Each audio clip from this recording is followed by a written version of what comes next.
ओम शांति। 22 मार्च 2026 आज का पुरुषार्थ। आज के ईश्वरीय महावाक्य हमें हमारी श्रेष्ठ स्मृति और वर्तमान समय की पुकार का स्पष्ट एहसास कराते हैं। ये समय केवल ज्ञान सुनने या सुनाने का नहीं, बल्कि अपनी शांति और शक्तियों के अनुभव द्वारा विश्व की अशांत आत्माओं को मुक्ति दिलाने का है। देह अभिमान की सूक्ष्म जंजीरों को तोड़कर साधनों के बीच रहते हुए भी बेहद की वैराग्य वृत्ति अपनाना ही वर्तमान समय की मांग है। आइए इस श्रेष्ठ लक्ष्य को प्राप्त करने के लिए आज के इस विशेष पुरुषार्थ को अपने जीवन का हिस्सा बनाएं। डबल मालिकपन की स्मृति। बच्चे बाप के सर्व खजानों और स्वराज्य के डबल मालिक हैं। बालक भी हैं और मालिक भी हैं। मुक्तिदाता की भूमिका। वर्तमान समय सेवा केवल ज्ञान सुनाने की नहीं, बल्कि विश्व की आत्माओं की समस्याओं का कारण जानकर उनका निवारण करने की है, ताकि उन्हें मुक्ति निर्वाण धाम दिलाई जा सके। अनुभव की शक्ति। सिर्फ शब्दों से नहीं, बल्कि चेहरे और चलन से शांति, शक्ति और खुशी का अनुभव कराना आवश्यक है। सुनी हुई बात भूल सकती है, लेकिन कराया गया अनुभव जीवन भर याद रहता है।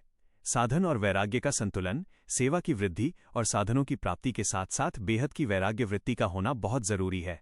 मूल समस्या देह अभिमान। देह के संबंध, पदार्थ, संस्कार ही पुराने संस्कारों को उभारता है, जो देही अभिमानी स्थिति से नीचे ले आता है। पुरुषार्थ कैसे करें? कारण को निवारण में बदलें। जीवन या सेवा में आने वाली किसी भी समस्या के लिए बहाने कारण न दें, बल्कि उसका समाधान निवारण बने। अनुभवी मूर्त बने। अपने मस्तक और नयनों से दूसरों को रूहानियत और शक्तियों का साक्षात अनुभव कराएं। चलते फिरते भी आपके चेहरे से शांति और खुशी झलकनी चाहिए। साधन और साधना का बैलेंस रखें। कर्मयोगी और कमल पुष्प के समान बने। सेवा की सफलता या साधनों के बढ़ने पर भी भीतर से बेहद का वैराग्य रहे। देही अभिमानी स्थिति का अभ्यास। देह भान को अंश और वंश सहित भस्म करने के लिए शक्तिशाली देही अभिमानी स्थिति को अपना नेचुरल स्वभाव बनाएं। बाप को प्रत्यक्ष करें। आपका हर कर्म ऐसा हो कि देखने वाले को आप नहीं, बल्कि आप में बाप परमात्मा दिखाई दे। नंबरवार नहीं, बल्कि नंबर 1 बनने का लक्ष्य रखें।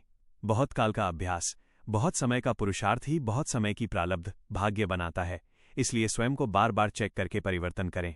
पुरुषार्थ में क्या नहीं करना चाहिए? कारण शब्द का प्रयोग न करें। इस कारण से ऐसा हुआ माइनस ये शब्द पुरुषार्थ में नीचे गिराता है। इसे बहाने के रूप में इस्तेमाल नहीं करना है। समय को अपना टीचर न बनाएं।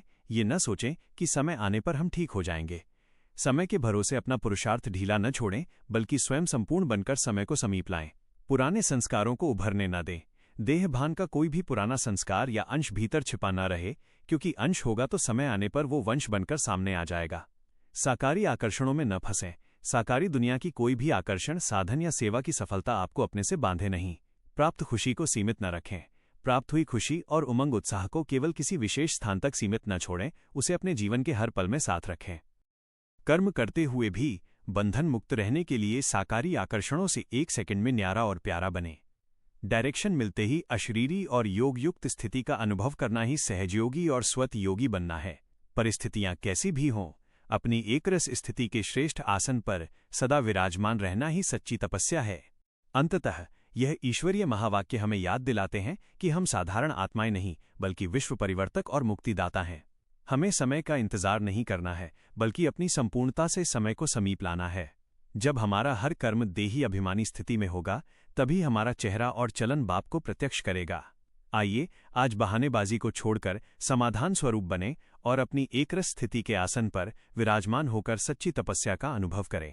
सारे दिन के लिए स्वमान और अभ्यास। आज का स्वमान। मैं बालक सो डबल मालिक, मास्टर मुक्तिदाता आत्मा हूँ। अभ्यास विधि। दिन भर में हर 1 घंटे के बाद 1 मिनट के लिए रुकें। अपने मस्तक के बीच ध्यान केंद्रित करें और स्वयं को देह और देह के सर्व साधनों से एकदम न्यारा, एक चमकता हुआ सितारा, अशरीरी आत्मा देखें। अनुभव करें कि आप सर्व खजानों के मालिक हैं और आपसे शांति व शक्तियों की किरणें निकलकर विश्व की अशांत आत्माओं को मुक्ति और राहत का अनुभव करा रही हैं। ओम शांति।